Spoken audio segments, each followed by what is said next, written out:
अस्सलामुअलैकुम students, I hope you will be fine. आज हम डिस्कस कर रहे हैं साइन एप्स क्या होता है। ये फिजियोलॉजी का गाइड टेक्स्ट बुक का आपका चैप्टर नंबर 7 है।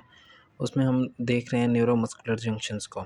ठीक है, न्यूरोमस्कुलर जंक्शन और साइन एप्स एक ही बात है। ठीक है, सबसे पहले हम साइन एप्स की डेफिनेशन को देखते हैं। साइन एप्स हमको कहते हैं जंक्शन जो होता है बिटवीन टू न्यूरॉन्स भी हो सकता है। वो जंक्शन न्यूरॉन और ग्लैंड के दरमियान या न्यूरॉन एंड मसल के दरमियान, ये जो जंक्शन होते हैं इसको हम कहते हैं साइनैप्स।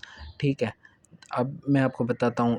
ईच नर्व फाइबर जो होती है वो फॉर्म कर रही होती है जंक्शन कार्ड, जिसे हम कहते हैं neuromuscular junction with a muscle fibre membrane.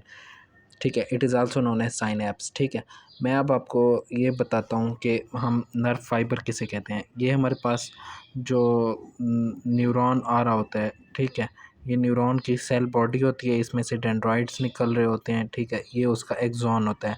जो एक्सॉन होता है इसी को हम कहते हैं नर्व फाइबर। ठीक है, यही नर्व फाइबर आगे यहाँ पे फॉर एग्जांपल मसल है, ये एक्सॉन है, ये इसी को हम कह रहे हैं नर्व फाइबर और ये है मसल।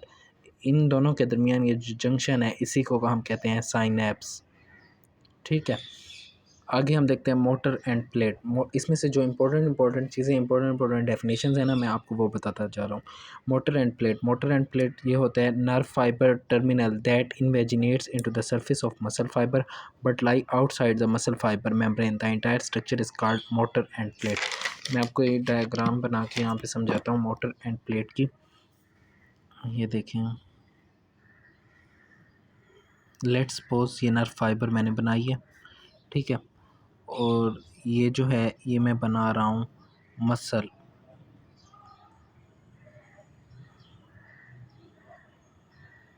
ठीक है, अब वो यही कह रहे हैं पॉइंट, ये जो यू शेप्ड स्ट्रक्चर है, मतलब ये जो बना हुआ है नर्व फाइबर और ये मसल, ये नर्व फाइबर जो इन्वेजिनेट हुआ हुआ है बट है आउटसाइड द सेल मेम्ब्रेन में। ये सेल मेम्ब्रेन ये है, मेम्ब्रेन के आउटसाइड पर ये जो स्ट्रक्चर है ना, इसको हम कहते हैं मोटर एंड प्लेट।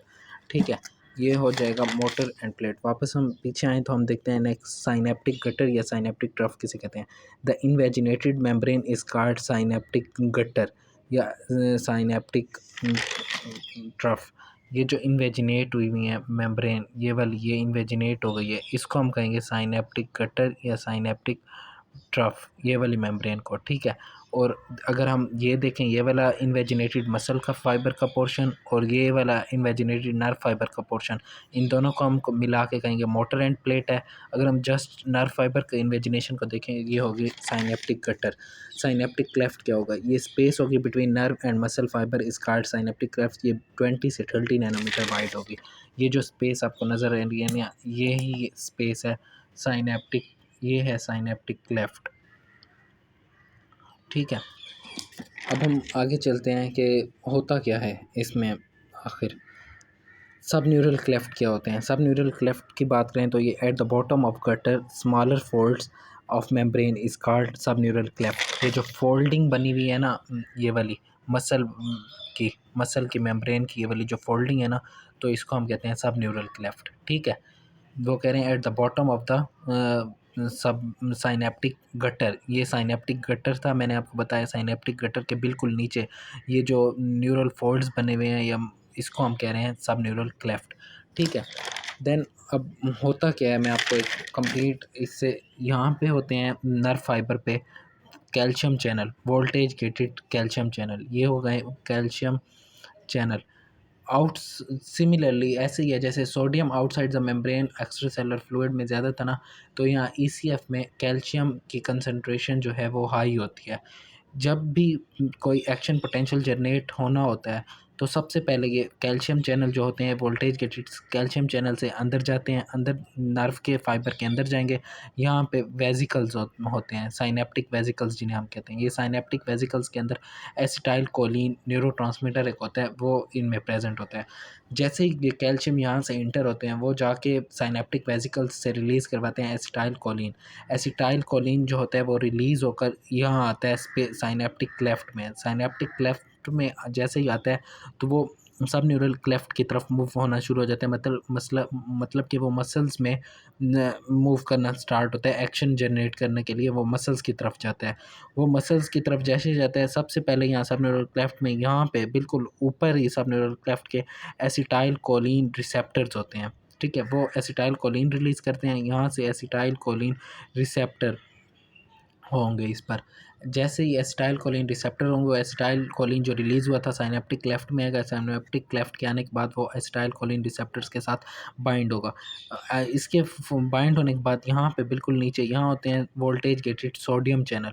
यहाँ पे जैसे ही सोडियम चैनल ये वाले जो हैं ये होंगे सोडियम चैनल, ये sodium channel voltage gated sodium channel होंगे। ये वोल्टेज गेटेड सोडियम चैनल क्या करते हैं, ये फ़ौरन ही डीपोलराइजेशन करवाते हैं। डीपोलराइजेशन हम पढ़ चुके हैं डिफियन पोटेंशियल में।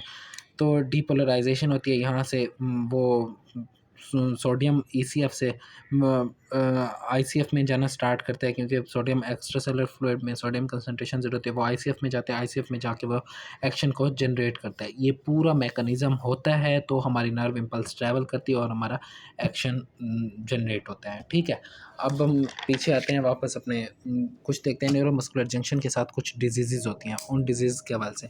सबसे पहले अगर मैं एक डिज़ीज़ होती है माइएस्थीनिया ग्रेवियस। माइएस्थीनिया ग्रेवियस में क्या होता है, इसमें मसल्स वीकनेस होती है। ये 20,000 लोगों में से सिर्फ 1% में हो रही होती है, ठीक है। Because of inability of neuromuscular junction to transmit enough signal from nerve to muscle fibre. Nerve से मसल फाइबर तक ना ट्रांसमिट नहीं हो रहे होते सिग्नल, इसी वजह से माइस्थीनिया ग्रेवियस हो जाती है। ये ऑटोइम्यून डिजीज़ होती है। एंटीबॉडीज़ होती हैं जो डिस्ट्रॉय करती हैं एसिटाइल कोलिन रिसेप्टर्स को भी डिस्ट्रॉय कर देती हैं। ये जो रिसेप्टर्स थे सब न्यूरल क्लेफ्ट पे एसिटाइल कोलिन के, वो भी डिस्ट्रॉय होना स्टार्ट हो जाते हैं इसमें। और रेस्पिरेटरी मसल्स अगर ये मसल्स वीकनेस करवाती है, अगर रेस्पिरेटरी मसल्स को ये वीक करवा दें तो हमारे रेस्पिरेटरी फेलियर हो सकती है और हम पर्सन डाई भी हो सकता है, मौत की तरफ भी जा सकता है। अगर हम इसकी ट्रीटमेंट की बात करें, ये कैन बी क्योर्ड हो सकती है नियोस्टिग्माइन और एंटीकोलिन एस्टरेज एंजाइम से, ड्रग से, जो अलाउ करती हैं large amount of acetylcholine to accumulate in synaptic space. Synaptic जब एसिटाइल कोलिन एस्टरेज का फंक्शन क्या होता है, एसिटाइल कोलिन एस्टरेज जो होते हैं ना, वो अगर यहाँ साइनेप्टिक क्लेफ्ट में जो एक्स्ट्रा एसिटाइल कोलिन प्रेजेंट होता है ना, वो उसको डीजनरेट करवाते हैं, मतलब रिमूव करवा देता है साइनेप्टिक क्लेफ्ट से। ताकि वो इसीलिए रिमूव करवाता है, ये ना वो उसके मसल से एक जैसे इम्पल्स पास हुए उसके फ़ौरन और जनरेट हो जाए, हालांकि होनी नहीं होती। तो अगर वो यहाँ एसिटाइल कोलिन प्रेजेंट रहेगा तो फ़ौरन और हो जाएगी और मसल्स रेस्ट नहीं कर सकेंगे, ठीक है। मसल्स की कॉन्ट्रैक्शन होती रहेगी। तो इसी वजह से एसिटाइलिन कोलिन एस्ट्रेज यहाँ से रिमूव करवाता है एसिटाइल कोलिन को।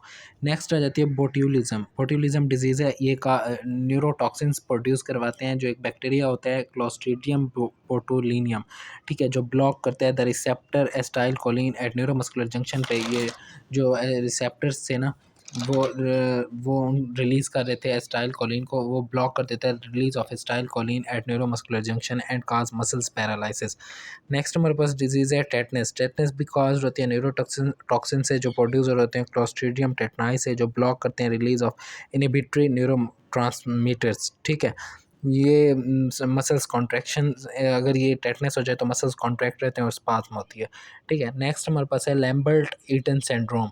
ये जो सिंड्रोम है ये भी ऑटोइम्यून अटैक है, ठीक है। ये मसल्स वीक करता है, ये डिक्रीज़ करता है कैल्शियम के इन्फ्लक्स को। ये 100,000 पेशेंट में से एक केस में होता है। मसल्स लोअर एक्सट्रीमिटीज़ इसमें इफ़ेक्ट होती हैं, ठीक है। और जो पर्सनस कैंसर्स के होते हैं, वो एंटीबॉडीज़ जो ले रहे होते हैं वो डिस्ट्रॉय करे कैंसर सेल्स को, उसके साथ साथ वो डिस्ट्रॉय कर देते हैं कैल्शियम चैनल्स को, जो ये न्यूरो ट्रांसमीटर्स में न्यूरोमस्कुलर जंक्शन में है। ये breast, lung cancer, prostate, kidney problem, gallbladder problem भी लैम्बर्ट एटन सिंड्रोम में हो सकते हैं, ठीक है। नेक्स्ट हम देख रहे हैं इवेंट्स जो अकर होते हैं न्यूरोमस्कुलर जंक्शन में। सबसे पहले जो इवेंट हमारा होता है वो प्रोपिगेशन ऑफ एक्शन पोटेंशियल को प्रोपिगेट करना होता है, एक्शन प्रोड्यूस करना होता है। उसमें जो सबसे पहले होता है वो कैल्शियम वोल्टेज होते हैं। कैल्शियम वोल्टेज गेटेड चैनल जो होते हैं वो ओपन होते हैं। मैंने आपको अभी बताया कि कैल्शियम वोल्टेज चैनल कैसे ओपन होते हैं, ठीक है। ये मैंने यहाँ पे बताया था, कैल्शियम चैनल ओपन हो गए, वो वेसिकल्स में जाएंगे, एसिटाइल कोलिन को रिलीज़ करेंगे, वो साइनेप्टिक क्लेफ्ट में आएगा, देन वो एसिटाइल कोलिन रिसेप्टर के पास जाएगा, फिर वो सोडियम गेटेड चैनल के पास जाएगा, फिर वो डिपोलराइजेशन करवा के इनिशिएट करेंगे एक्शन पोटेंशियल को। यही सारे इवेंट्स मैंने यही यहाँ लिखे हैं, और ये सारे इवेंट्स होते हैं। Calcium voltage gated channel open होंगे, इनफ्लक्स ऑफ कैल्शियम होगा from ECF to ICF, release होगी एसिटाइल कोलिन बाइंड होगा विद रिसेप्टर के साथ, सोडियम गेटेड चैनल ओपन होंगे, डिपोलराइजेशन को इनिशिएट करेंगे, इनिशिएट होगी एक्शन पोटेंशियल। नेक्स्ट हम देख रहे हैं न्यूरोमस्कुलर जंक्शन ब्लॉकर्स क्या होते हैं। ये ऐसी ड्रग्स होती हैं जो ट्रांसमिशन ऑफ सिग्नल्स के साथ इंटरफेयर करती हैं न्यूरोमस्कुलर जंक्शन पे और ब्लॉक कर देती हैं रिसेप्टर्स को, मतलब ब्लॉकिंग करती हैं रिसेप्टर्स की। ये ब्लॉकर्स होते हैं जो इम्पल्स को ना ब्लॉक करते हैं, नहीं पास होने देते। ठीक है, ये mechanism it involves the blocking of neurotransmitter binding receptor. Neurotransmitters ने जिन अपने रिसेप्टर्स के साथ बाइंड होना होता है ना, ये उसको भी ब्लॉक कर देते हैं, जैसे acetyl choline binding receptor that prevents action potential and muscle contraction. Neuromuscular junction blockers में ड्रग्स कौन कौन सी होती हैं? ये क्यूरारिफॉर्म ड्रग है, एट्रोक्यूरियम है, डी ट्यूबोक्यूराइन है, विक्यूरोनियम है, सिसेट्रा है, क्रियोनियम है, सिसाइनाइल कोलिन है, ठीक है, माइवाक्यूरियम है। ठीक है, ये सारी ड्रग्स हैं। अब हम देखते हैं न्यूरोमस्कुलर जंक्शन स्टिमुलेटर्स क्या होते हैं। जो ड्रग्स होती हैं दैट इन्हेंस कर रहे होते हैं सिग्नल ट्रांसमिशन को एट न्यूरोमस्कुलर जंक्शन और लीडिंग टू मसल कॉन्ट्रैक्शन। ये जब इन्हेंस करेंगे सिग्नल ट्रांसमिट का, सिग्नल ट्रांसमिट होगा तो इनिशिएट होगा एक्शन पोटेंशियल और मसल कॉन्ट्रैक्ट होगा। ठीक है, इसके मैकेनिज्म में स्टिमुलेट कर रही है, इंक्रीज कर रही है release of acetylcholine by deactivating acetylcholinesterase enzymes को। न्यूरोमस्कुलर जंक्शन की ट्रांस स्टिमुलेटर की एग्जांपल बात करें, नियोस्टिग्माइन है, फिजियोस्टिग्माइन है, पायरिडोस्टिग्माइन है, डाई आइसोप्रोपाइल फ्लोरोफॉस्फेट है। ठीक है, डाई आइसोप्रोपाइल फ्लोरोफॉस्फेट को हम यूज़ करें तो ये कई वीक्स तक ना एज अ स्टिमुलेटर यूज़ हो सकता है, और ये नियोस्टिग्माइन फिजियोस्टिग्माइन सिवरल आवर्स तक एज अ स्टिमुलेटर यूज़ होते हैं। ठीक है, आज की हमारी यही तक डिस्कशन थी। ठीक है, और कोई भी आपको क्यूरीज हो तो आप मुझसे कमेंट में पूछ सकते हैं, इंशाल्लाह मैं आपको ज़रूर रिप्लाई करूँगा। अपना ख्याल रखिएगा, अल्लाह हाफिज़।